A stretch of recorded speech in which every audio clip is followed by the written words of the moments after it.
course, always the same subject that is so critical, the awareness around the issue of desertification, to get a better status for the COP itself, which, as you noticed, and we all notice, if today you type under Google, you type COP15, the first thing that will come out is COP15 CBD, biodiversity, not desertification. So that just shows that there's a need for raising the status. So that was his goal. And to get there, once we had the roadmap that was established, we had to commit to it. So commitment was the second thing that was quite important, and commitment that goes with, of course, advocacy, a better advocacy. And when you know you have a great advocacy is when you have results, and that's where we got some results after 1 year of mandate with, I would say, 3 or 4 major achievements. Number one is the joint statement of the 3 presidencies of the COPs, COPs 27 at the time, COP 20 climate, COP 15 biodiversity, and of course COP 15 desertification. And this was a very important strategic objective during COP 15 in Abidjan as an expectation. And another thing was the desertification fresk. Desertification fresk, for those of you who don't know what it is a sister fresk to the climate fresk. We noticed that there was no fresk for the desertification issue, the land degradation issues. So we decided to, with the private sector, to introduce that. But it's important to say that this desertification fresk is the reflection of 4 major, how do you say, not criteria, but 4 major pillars of UNCCD decisions that were taken in Abidjan. The youth, gender, innovation, and of course, how do you say, well, the 4th one, I'm missing the 4th one, but okay. Again, it's 4 of them, and it will come back, of course. But what the point is that the discussion fresk is a card game for sensitization, and of course, to bring more awareness. And the promoters of that game, the 4th one is the financial aspect. Yes. Bringing the private sector to finance projects. So it's come back. And yes, so we got the private sector to finance the project. That's an achievement. It shows the commitment of the private sector. The idea came from the private sector, and they needed institutional support, which we gave them with the COP15 presidency. And the gender aspect, you have to know that the ambassadors of the fresk are mostly women, and the coordinator of the fresk is a woman. So, as you can see, we have those pillars all together. Another achievement has been the raising of the awareness. Like Excellency just said, there's a lack of it. If today you type COP15 desertification, you will see there is a rise in awareness. How do you say, on the communication side, you will find more articles on it. You will find, especially on the presidency side. So that's basically what I can tell you in terms of achievements. I will not go into the figures in terms of concrete results related to the UNCCD. I think it's for the Secretariat to give you that. But another thing that was achieved, it was the implementation of the working groups, intergovernmental working groups, one on drought and one on the follow-up of the implementation of the convention.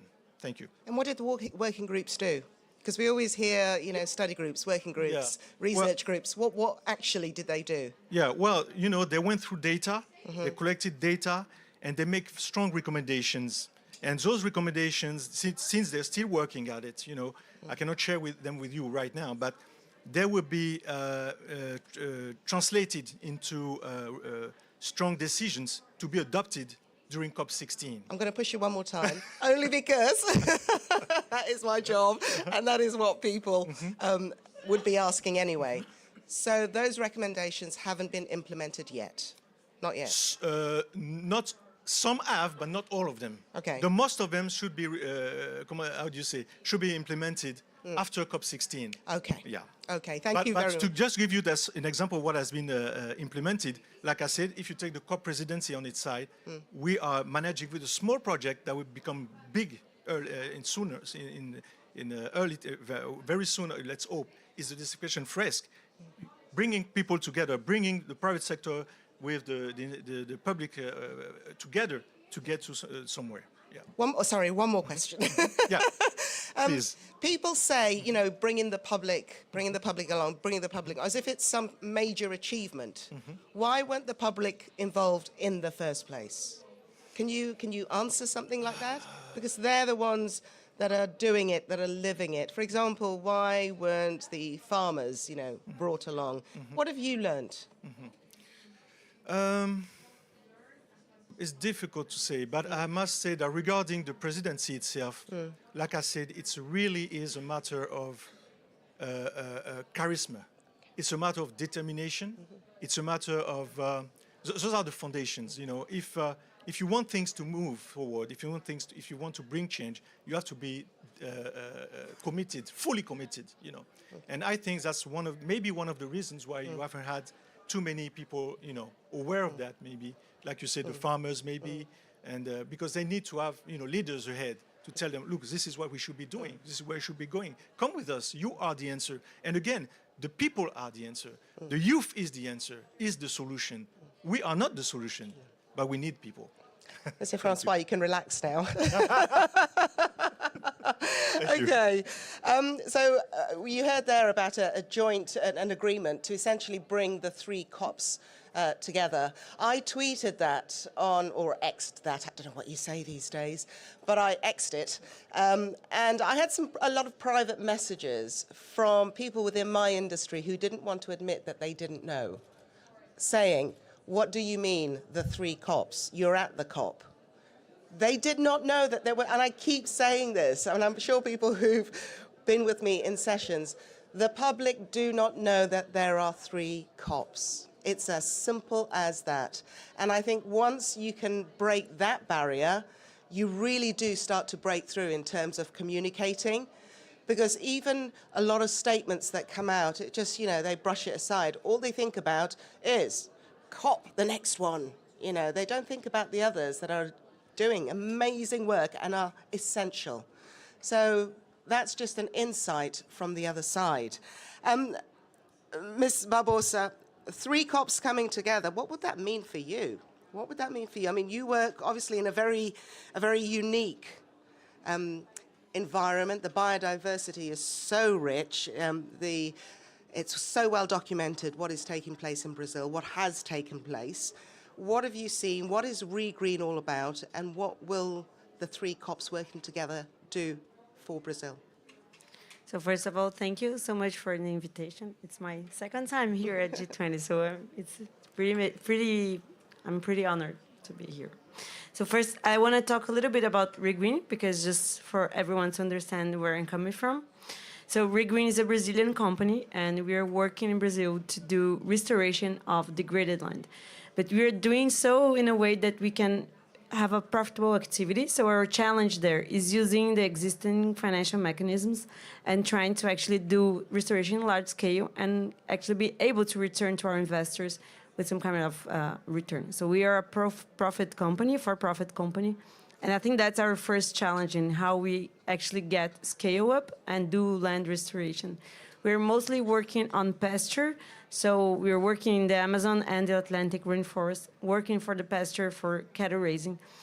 And I think it's important to say that our first way of financing the activities that we're relying on are carbon credits, which I think has a lot to do with like the existing financial mechanisms are pretty much related to this COP, right? Like we're talking much more about carbon credits than we're talking about other types of financial flows related to other type of nature-related indicators. So I think just to mention where we're coming from.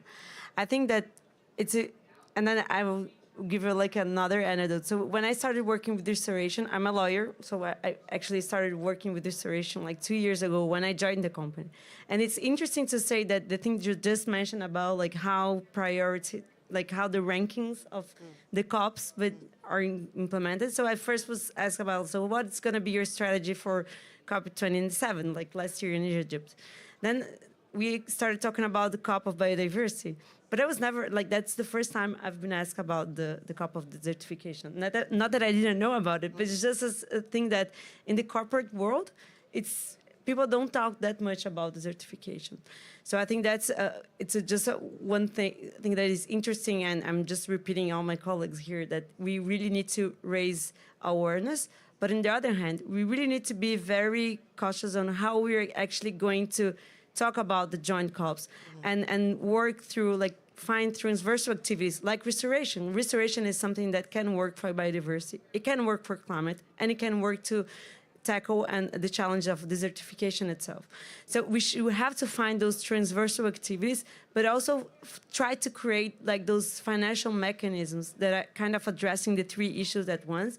Because if we can bring in like new discussions to the table, it gets very hard to the market to understand. That's my issue, for example, with biodiversity credits. I totally believe, and it's essential to find ways to actually be able to have a financial returns on biodiversity credits, but we're not even done with the carbon credits yet. So it's more about like how can we implement, and if we can implement carbon credits, looking at those other perspectives and all the other variables, and be able to have a more robust mechanisms. That's super important, because in the end of the day, the way I'm gonna be, and activities and projects like Regreen are gonna be viable, it's through financial mechanisms. And the government, of course, like we need public policy, and that's a very important thing. So when I'm talking about like the three COPs, and then to the extent that the climate crisis is increasing, the desertification crisis is increasing, and biodiversity crises are increasing, like we really need to take this moment to find a robust mechanism that could all actually address all those three crises, and in a very, very efficient way. Like, we don't have time to waste. Like, we need scale, we need speed. So we actually need to have all those efforts together towards finding financial mechanism. And when I'm talking about finance, I'm just, of course, like, public policy is important, social participation is important. I'm just saying, like, from the financial perspective, just because I think that's kind of a first way to drive and actually mobilize all the other resources towards going to the first, like, a common ground. I'm just going to stay with you, Ms. Barbosa, because I know you have to leave us early, so I'd just like to get a little bit more information from yourself. Obviously, the Brazilian rainforest is so well documented, and the issue of land degradation, what it does to the soil, and the loss of biomass, of course. We know that it's all about restoring balance. We also know that humans will not stop converting land. I mean, essentially, that's what we would need to do to conserve our land. What, in your opinion, needs to happen next? Is the current mandate, for example, that we have heard from the current UNCCD presidency, is it still fit for purpose for an area like Brazil? Localize it for us, please.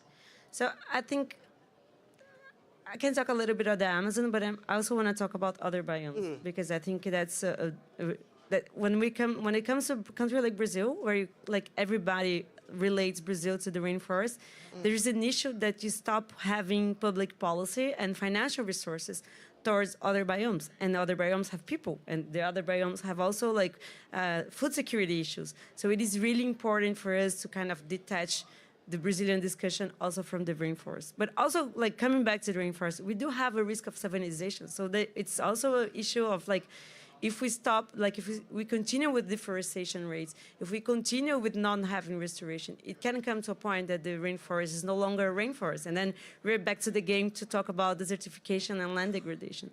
The other thing is just that we really need to look at degraded areas as an area that can be converted. So there are a lot of studies showing that Brazil can produce food without deforesting more, for example. And that requires working on degraded land and making them and transforming them into productive areas, so that we don't longer need to go to those other areas. And when I'm talking about like converting either to forests or like agroforestal systems and these kind of things, I'm also talking about restoring the soil and having like a richer soil and increasing food security. So I think it's important to find the ways to have those degraded lands back to the land use map. Okay. Instead of talking about like only deforestation and I stuff. think a lot of people are saying, yes, we can do it, we can do it, we can do it. So why aren't we doing it? What's stopping it happening? I think the whole issue of the financial mechanisms and the uncertainty. So we do have uncertainty with regard to how you're going to measure this. So the carbon credit has a lot of challenges, but it's one metric. Like you're measuring how much carbon you're removing and how much carbon you're avoiding the emission. So it's a way to go, but that's again, like when you go back to Brazil, there are few projects that are not located in the Amazon. Like if you go to Caatinga, which is like our most like dried area and land that's in all the maps of desertification, there are few projects of carbon credits there because you still don't have like that much carbon, a lot of science on this. So I think that's a lot of issues with finance. And also, like, the awareness issue is very important. Okay, thank you very much indeed. Dr. Thamarakudi, I'm going to come to you next. Now, obviously, you have a very fascinating background, very rich background, all to the benefit of all of us, of course. You've worked with disasters and conflicts and land restoration. You are currently on the legal and institutional relations side of things within the UNCCD. So in terms of land degradation and drought, what are the legal elements that you are having to grapple with? Thank you. I'll probably start off by one of the previous questions you asked, which is about the awareness about the UN Convention to Combat Desertification. So before I joined UNCCD, I used to work for 20 years in UNEP. And before that, I used to work for 10 years for Shell, the oil company. And both had brands which were globally recognized. Almost, when I got the job, I told my friends, they all knew. And when I got the job in UNCCD and I started telling my friends, they had no idea what is this, UNCCD. So I started telling, I'm in UN in Bonn, but luckily I was attached to a G20 project. And exactly that year, India became the president of the G20. So I was sort of saved by attaching myself to the G20 brand than the UNCCD brand. Now, I thought this is only because we are talking about people who are not in the UN. But last year, we had a meeting in Bonn where we had UN staff members from around the world coming together, and we are talking about something. And they asked, how many of you know about UNCCD? And 90% of the people inside the UN system, they did not know about UNCCD. So clearly, we have a brand problem, something which you have to work on. But coming to the institutional question you asked. So the G20 Global Land Initiative, which was initiated during the Saudi Arabian presidency of the G20, mandated a 50% reduction in land degradation by 2040, which, as Dr. Sama mentioned, would have come to something like 1 billion hectares to be restored. Exactly in 2020, there is a study by the Dutch Environmental Agency as to how much commitment has countries actually made for land restoration. That turns out to be 1 billion as well. So when I got this job, I thought I have it easy because 1 billion has to be restored, 1 billion has to be committed. All that I have to do is to just keep monitoring. It will happen automatically. But then came the latest report from UNCCD, which says that between 2015 and 2019, on an average, 100 million hectares is further being degraded. So the achievement which we have to make by 2040 will become from 1 billion hectares to 1.5 billion hectares. Now, why is that? In spite of the fact that the countries have committed to restore 1 billion hectares, it's not happening. That is the question which we are grappling. And the number one reason is that while countries have made commitment internationally, there is no corresponding national legislation for land restoration. If the game has to shift, the national legislation has to kick in. When the national legislation kick in, it will have two impacts. One is that the national finance mechanism will be unlocked. Number two, citizens in the country will be able to take their government to task because that law is not implemented. Now there's something good happening. The European Union started negotiating a land restoration law. And most people expected that this will actually fail. And it went through a lot of head-on between the agricultural lobby and the environmental lobby. But luckily, the law survived.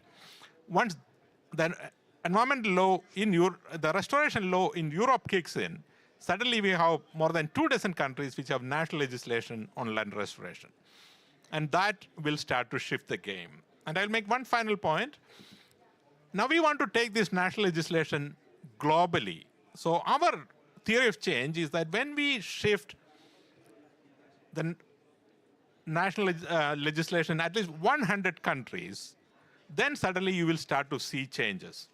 So last summer, we had members of parliament from 25 different countries across the world coming together, and we had master classes for them to discuss land restoration. So clearly, legislation and institution is our primary tool of intervention to shift the needle in land restoration. What did you teach them?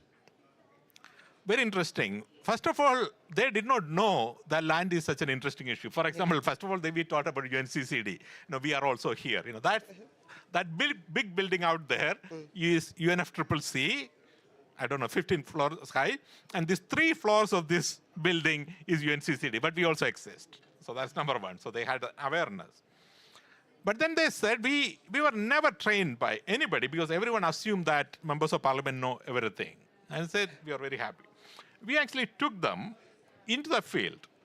So Germany has, and not many people know this, has an active coal mining industry still. So we took them to the coal mining industry, where there are conflict between the community and the mining, etc.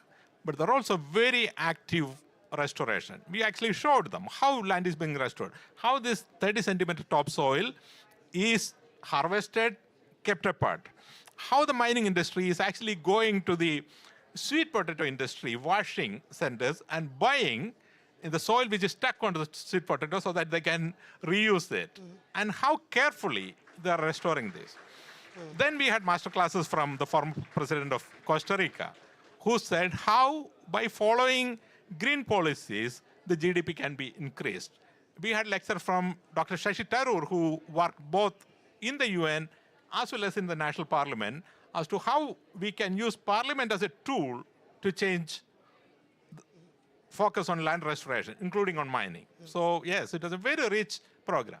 Okay, thank you very much indeed, Doctor. I'm going to come back to you, Your Excellency Faqiha.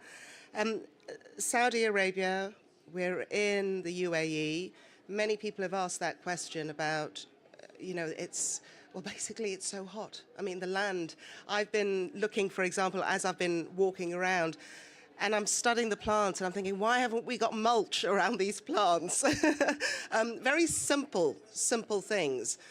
But in terms of Saudi Arabia, what sort of things does Saudi Arabia do to protect its land? Yes, it's very hot and arid. It's very challenging. We are working on 2 fronts. First, to prevent degradation as much. So, for example, first of all, despite the arid climate, believe it or not, we have more than 2,000 types of flora in Arabia.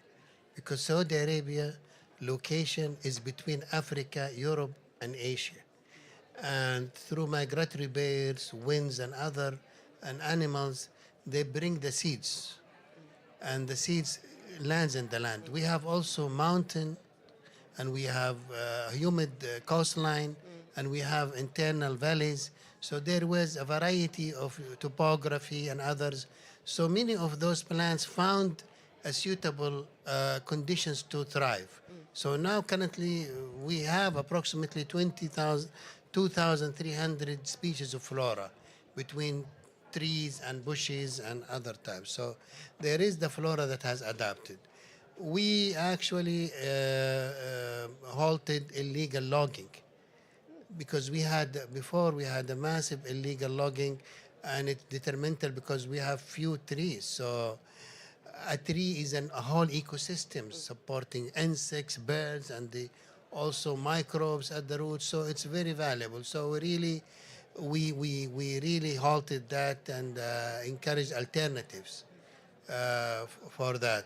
Also, we are working to organize grazing because, overgrazing is detrimental, not only Saudi Arabia, but many countries. Of course, this is amplified by the harsh conditions. On the restoration part, we are leveraging, natural resources like we have long coastlines, or we are replanting mangroves, which really very important for marine and doesn't need irrigation because it can thrive on surrounding water. We have actually about 1,000 kilometers of mountain range that is about 1,000 to 3,000 meters high. These had mountain terraces hundreds of years old that has been deserted. We actually partnered with thousands of local communities to refarm that.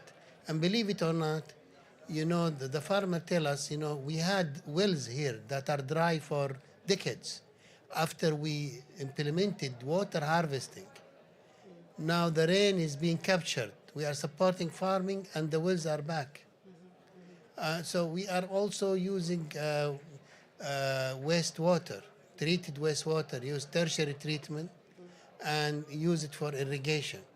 And now we are actually, I can show you now oases in the desert that we made from treated waste water, and we have many of them now. So we are trying to leverage natural resources or other renewable resources that are there. We are leveraging local flora species that already adapted to hard weather. They can survive in hot temperatures with very little water, and they can survive. And we are also leveraging some protective areas. Awareness is very important.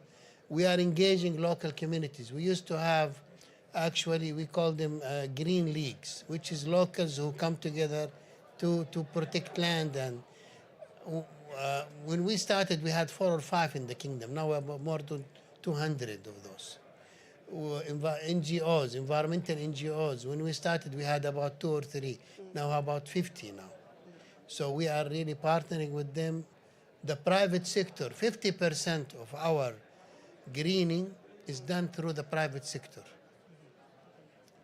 Because many of the private sector comes and ask for land to build poultry farms and others. So they take lands from the government. So we tell them, okay, we will give you the land, but you have to plant trees on retain.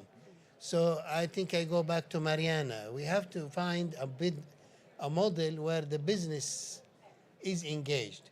And I think the only way they will not be engaged in restoration. They will be engaged in the mainstream business and link it to it. So you want the land to do mining or to do other things, yes, commit to restoration. Make a commitment because you will financially benefit, and that's okay, and we need it. But you need to give back through your corporate social responsibilities, to your actions, your ESG targets. So I think we need to involve the private sector. As I told you, now we are in phase 1 of the Saudi initiative. 50% of the commitments are coming from the private sector. Just on that, sorry, Excellency, just on that point about the private sector, and you have to meet halfway with your responsibilities to the climate. How do they normally respond to something like that? Of course, as Morale, there is the lack of awareness. We took land for granted. We took land that this is there. We don't realize that it has limitation. You have to preserve this 30 centimeter. It is not infinite. It can be lost. It can be degraded. They have to realize it's not like this. It's not really invincible, or no. It is vulnerable. We can lose it. The area could be there, but the productivity will be lost. It's no longer there. So I think we have to engage the businesses. There is some corporate social responsibility, but we have to link it to some kind of relations. Policy is very important. We put a policy for illegal logging. We are putting policy to organize grazing. So policy is very important at a local level. We could not do anything without our leadership commitment. So that the national leadership commitment to land restoration is detrimental. Without it, when they are committed, they can mobilize also the business and the financial institutions.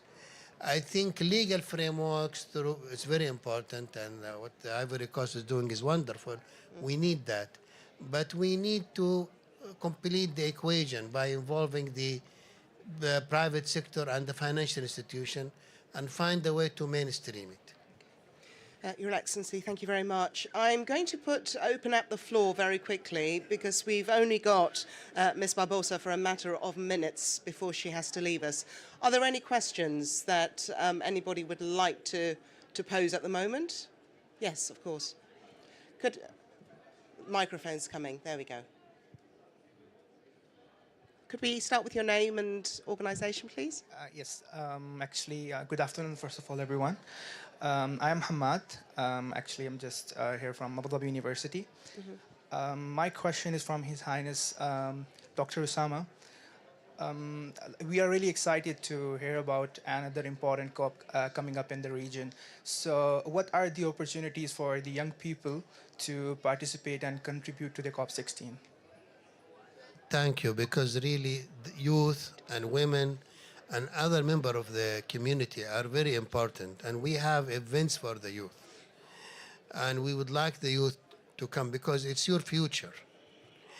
The land degradation, we will not suffer, me and Dr. Morale, I don't think we will be around in 2050. I wish him long live. But it's you who are gonna pay the price of what we do. So you really will have to watch us very carefully, because otherwise we're gonna give you something very bad. So the youth has to talk and really hold us accountable, that keep environment safe for us so that we can enjoy what we are enjoying. Now we are enjoying ecosystem services, but we are ruining it. We are the adult who are controlling companies and governments. We need to be held accountable. And we need to report to you as the young generation of what we are doing and how we're conserving. So really, youth has to talk and has to be involved, because this is what you're gonna manage. And if we give you something poor to manage, that will make your life harder. So it's better to preserve. And I said, Dr. Morale said the commitment was to really restore 1 billion out of the 2 billion degraded. And now he's saying now we already degraded 500 million already. And I tell him the bad news, we are heading for 5 billion degraded land. So the message is better to preserve and manage the land sustainably rather than poorly manage it, degrade it, and then spend an arm and a leg literally to restore it. So I think, yes, I think we are inviting youth organizations, we are inviting academia, university, and others, NGOs, women organizations also. We are working with the United Nations. I was just meeting UNDP, and we are engaging all those entities to be part of COP16, because it's not only Saudi Arabia and Ivory Coast as presidencies. We will do our best to create the venue, but it's really the content making is the stakeholders who come to Saudi Arabia. We will make everything possible logistically, but the outcome is determined by those who come to the COP and determine whether it's policymakers, business leaders, women, youth, NGOs. Those are the ones who are going to make the difference, and not only the presidency. Thank you very much. Ms. Barbosa, thank you very much for your participation today. Safe travels onwards. Thank you very much indeed. Thank you. Hamad, it is Hamad? Hamad, I want to ask you a quick question. We heard His Excellency say you need to make us accountable. Do you know how to go about that? Sorry? Would you know how to go about that?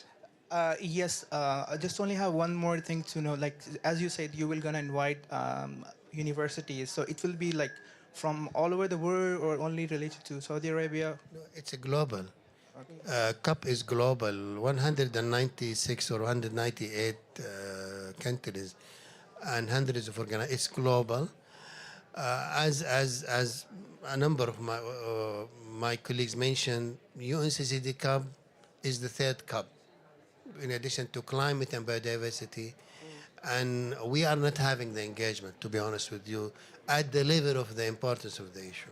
So it's global, everybody will be invited. And I think you have to ask your colleagues in the university, do you know about land degradation? You should talk to maybe, ask, do the government, your government have a policy on land degradation? I think these questions, are our businesses, local businesses, aware? What do they do? Are they degrading land? Are they conserving land?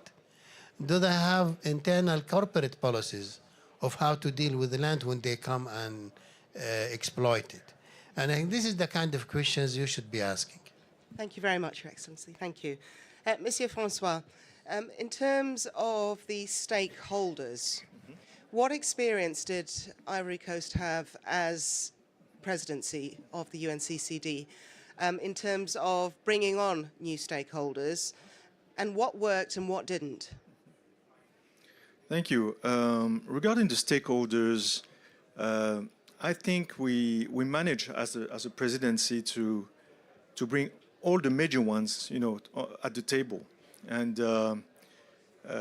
for instance, like I just, I don't know if I mentioned that, but the presidency signed almost 12 MOUs with the private sector just to bring more awareness, and also not only awareness but involvement in restoring lands. For instance, we've signed MOUs with companies to do more reforestation. How do you say? Yes, reforestation. And we also work with the youth, of course. Like I told you, we're still working with the youth on the desertification fresk. The objective on the desertification fresk is to have at least one ambassador per country, per member state countries of the convention.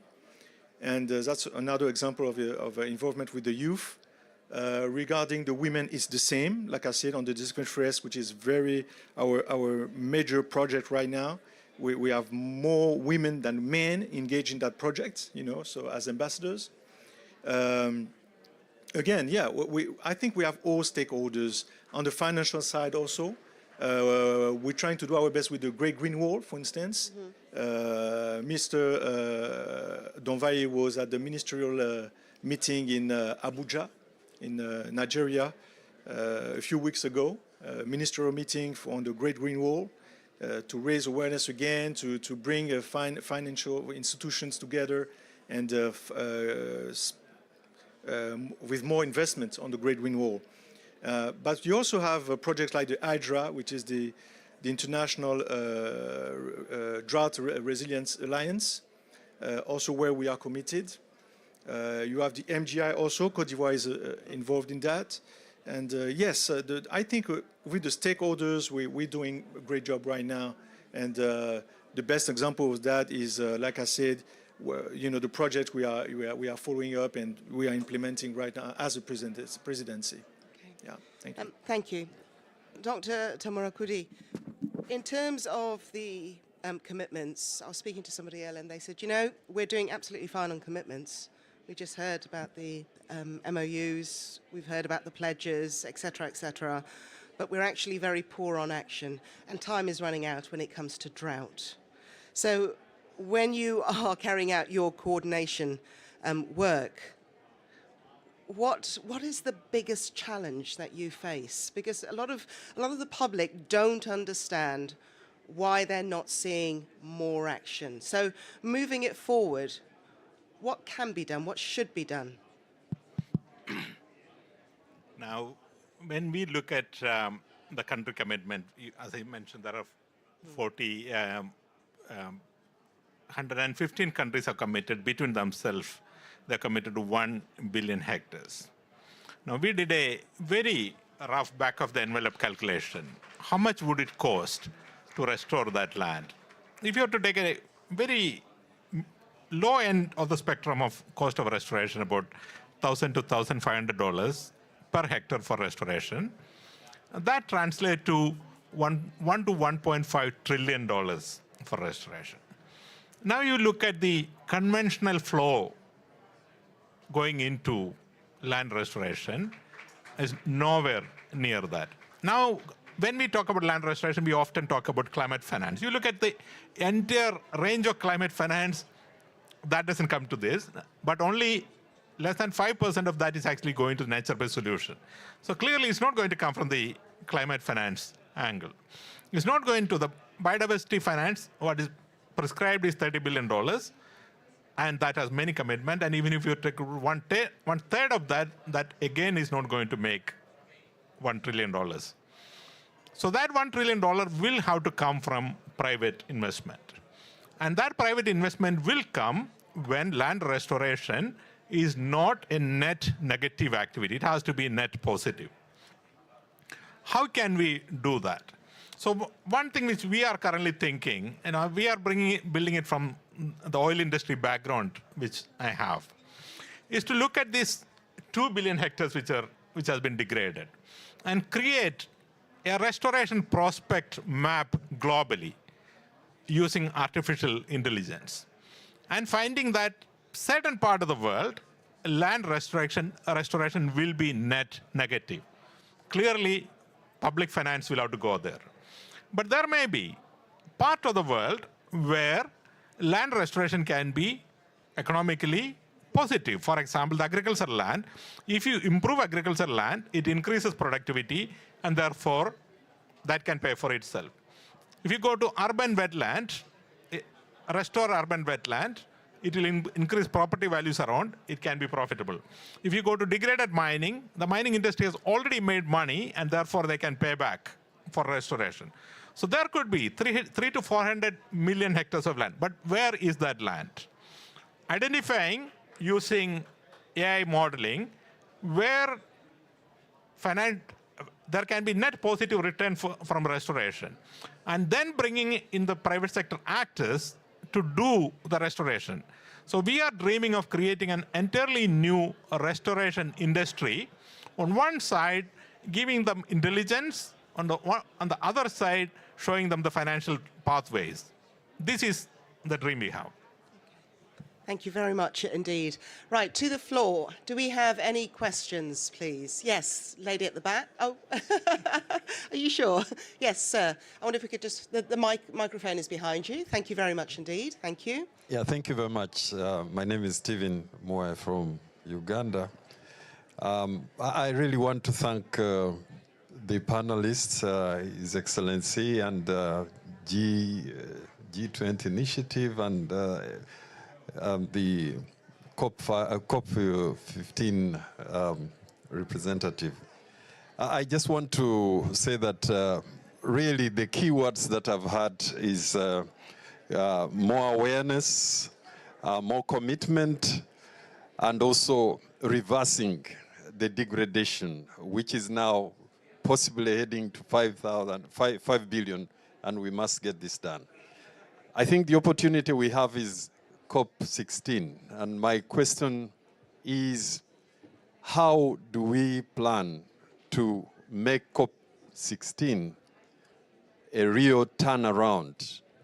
How do we expect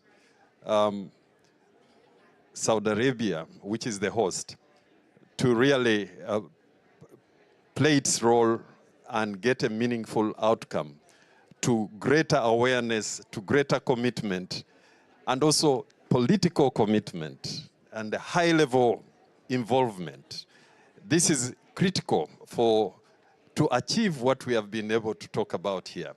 And so I would really want to learn what are the strategies for the G20 to support this effort, the government of Saudi Arabia, what are your strategies?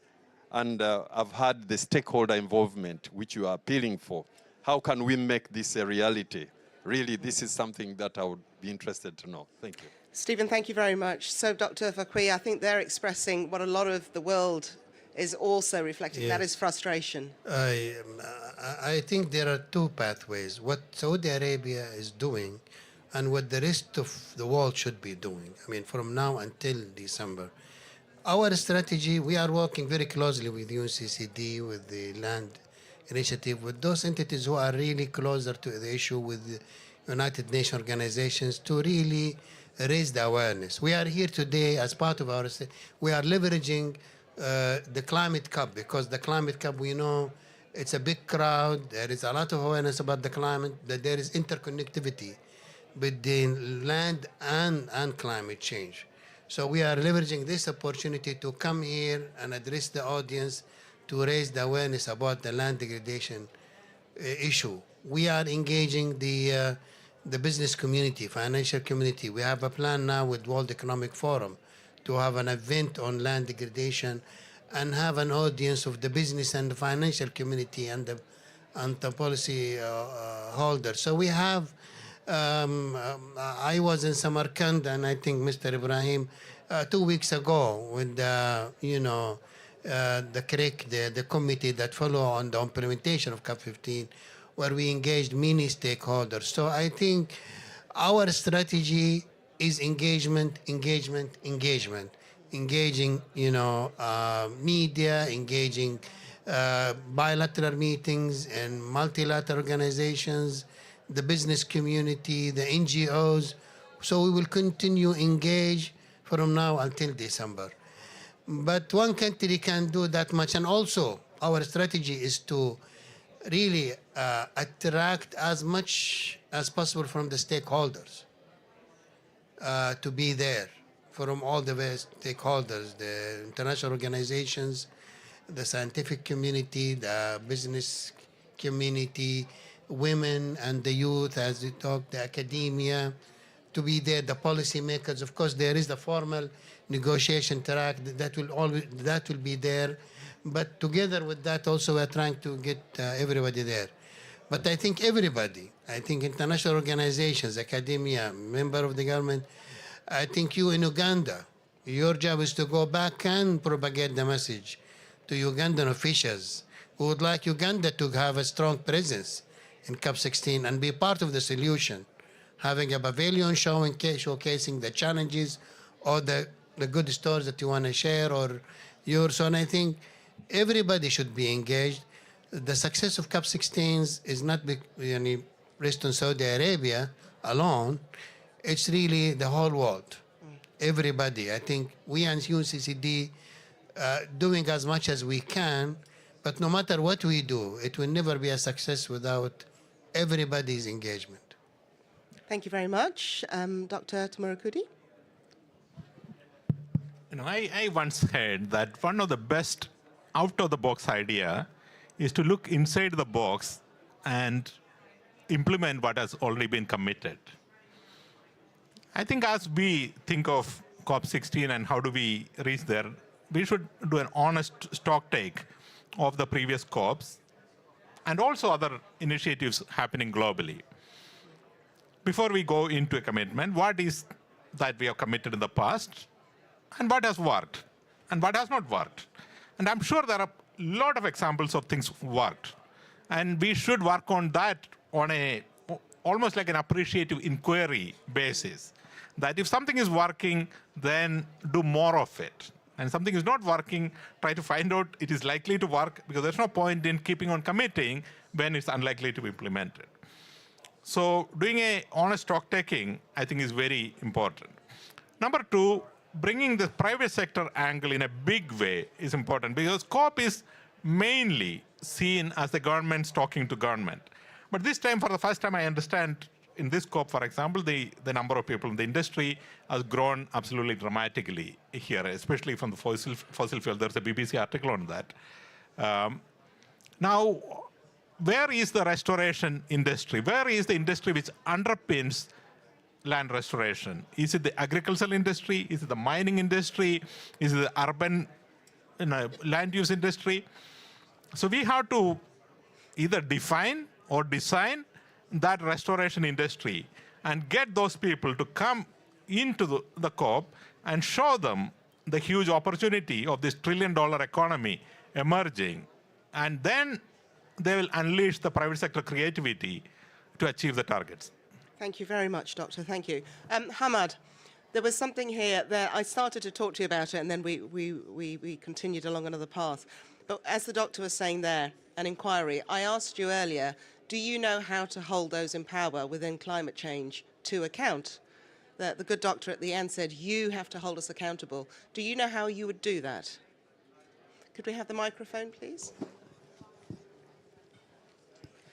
So to be honest, this is first experience, like visiting. So basically, first of all, I would like to thank the government of UAE.